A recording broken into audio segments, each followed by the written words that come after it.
In Greece and in Iran, a period of intense negotiation has concluded with agreement, as met by celebrations on the streets of Tehran, but with flames and tear gas on the streets of Athens. What next in these two theatres, and what are the broader implications? Welcome to our monthly discussion of the Global Outlook. Once again, I'm joined by Mike Jakeman from our global forecasting team.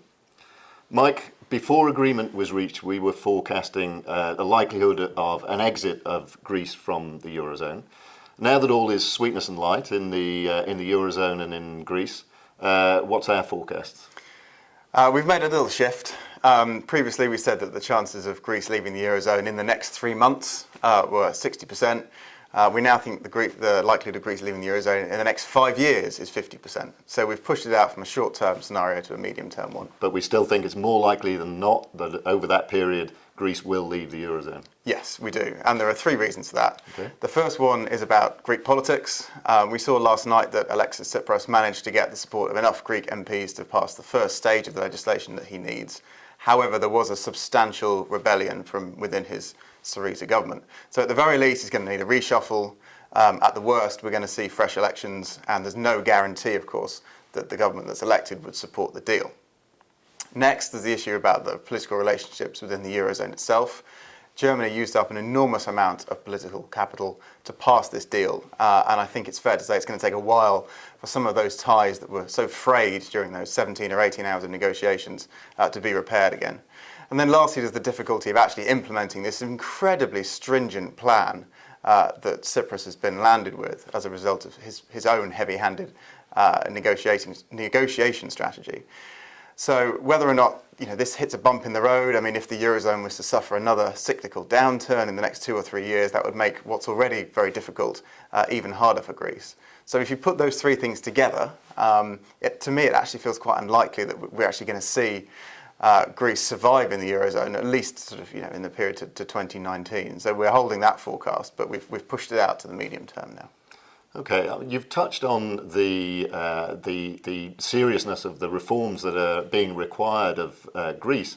Surely recent events and events of the last few years suggest that some pretty dramatic reform is required in the eurozone itself. What's your view there? Well, yeah, undoubtedly, I think it is. But equally, our experience from the last few years suggests that what the eurozone does best is kicking the can down the road. And in some respects, the stringency of this deal with Greece is such that, ineffectively, we're doing that for a bit longer. I think the chances of reforming the eurozone would be much higher if Greece wasn't in it. I think, in a way, a Brexit might have actually been the spur to those who were still in it to reform it and make it better. And I think, to a large extent, some of the problems we've seen with Greece is a result of the fact that it's a monetary union but not a fiscal one. But try getting that through the German parliament at the moment.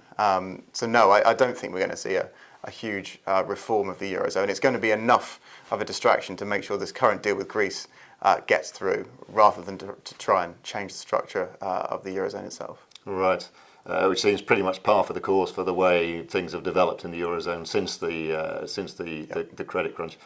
Let's move to Iran. Mm-hmm. If anything, a face-off with a longer vintage than Greece. But we do now have an agreement, and as I said, this seems to have been greeted with some jubilation on the streets of Tehran. Let's assume that it's going to hold. That's a big leap to make, but let's make that assumption. What are the implications for Iran's economy and for the interests of external investors, for example, in what is a pretty promising market? Yeah, I think this is generally a much happier story, potentially, than Greece, certainly. We think that the deal is potentially transformative for Iran's economy. When it looked likely that the deal was going to come, when we had this provisional agreement earlier this year, we ramped up our forecasts for Iranian growth from about 2.5% a year in the next 5 years to about 5%. So that's a real sort of substantial difference for an economy that's already pretty big. It's the 13th largest in PPP terms. And it's also a more diverse economy than many people suggest. As well as energy, it also has a big automotive and a big textile sector and a big petrochemical sector as well. So there is a huge opportunity for businesses, particularly those that are willing to take the risk and use their kind of first mover advantage. It's going to be chaotic, I think it's fair to say, in the first couple of years, but it may well reward businesses that are willing to take that early risk on a really promising emerging market. Right. I mean, one of the things that struck me about the terms of the deal is that this isn't going to be a sudden opening of floodgates. There may be queues of foreign businessmen waiting at Tehran airport to come in and do business. They're going to have a bit more of a wait, I imagine. Iran, of course, holds some of the world's most prolific hydrocarbons reserves. And a lot of that has been held off the market because of international sanctions. Again, there's nothing sudden about to happen, but this is over time going to return to global markets. What's our expectation of the implications of this for the global oil market? Well, the one thing that I think I've said this before, the one thing that the oil market really doesn't need at the moment is more oil. Oil prices are low because the supply situation is very good, and although demand has been a bit stronger than we expected this year from developed markets in the OECD, we have still got a big oil market surplus. What we're going to see, we think, is the return of about 700,000 barrels a day extra of Iranian oil in the market from the middle of next year. This will have a downward effect on prices because, as I said, we're dealing with this really quite heavy supply situation at the moment. What it depends on really is how OPEC responds. At the moment, we've got US output going full throttle, Saudi output going full throttle. Whether OPEC pulls that back a little bit because of the return of Iran. So that's actually going to be a sort of renewed focus on the politics within OPEC, I think. Whereas previously the battle for the last 18 months or so has been between OPEC and non-OPEC members. What it will do, of course, is quash any upward momentum there is on prices. At the moment, I'd say the oil market is actually looking relatively bearish, as well as concerns about European demand in the light of Greece and the strength of US supply, worries about China, which we're going to talk about in a second. There really is a lot of downside risk to oil prices at the moment, so I would certainly be cautioning against a swift rise in 2016. Do you, unfair because I haven't warned you, I was going to ask this, but do you know what our price forecast is for oil over the coming year or so? Yeah, so we're at $60 a barrel for the year 2015, rising to about 69 averaging 2016. So by the end of that year, we're looking at about sort of $73, $74 a barrel. So, I mean, that really isn't a huge increase on where we are at the moment, and that reflects the really well-stocked supply situation at the moment. Okay. All of this drama in Tehran and in Athens, and over in a much quieter corner of the world, the unassuming Chinese economy, there was quite an alarming wobble on Chinese equity markets.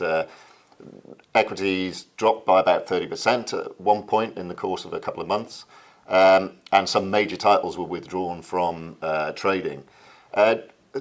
What was the authorities' response to that, and what does that response tell us about the broader direction of reform in China? Yeah, I think context is key to this. There was a drop of 30%. It's probably a bit more than a wobble, possibly a bit less than a plunge. But also Chinese stocks had risen precipitously in the 18 months before this. And actually they're still higher than they were a year ago. Nonetheless, it was a bit of a wake-up call for the government, which sort of had two waves of intervention. The first was attempted to slow the fall and didn't work at all. In fact, the fact that it didn't work meant that the fall then sped up again. And then they came in much harder and pulled stocks, suspended stocks in something like half of all the companies listed on the Shanghai Exchange. And they limited the amount of selling that could be done by senior executives with 5% shares or higher in any company, which actually put a brake on the fall, as you might expect. And since then, they've recovered slightly. But because most of the exchange is still suspended, we can't really tell what's happened.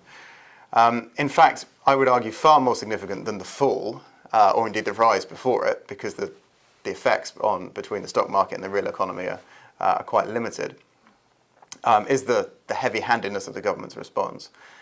Which suggests that actually the belief within the Chinese government about market forces and trusting the market to allocate government resources to a much greater extent, they're just not prepared for it. They don't like it.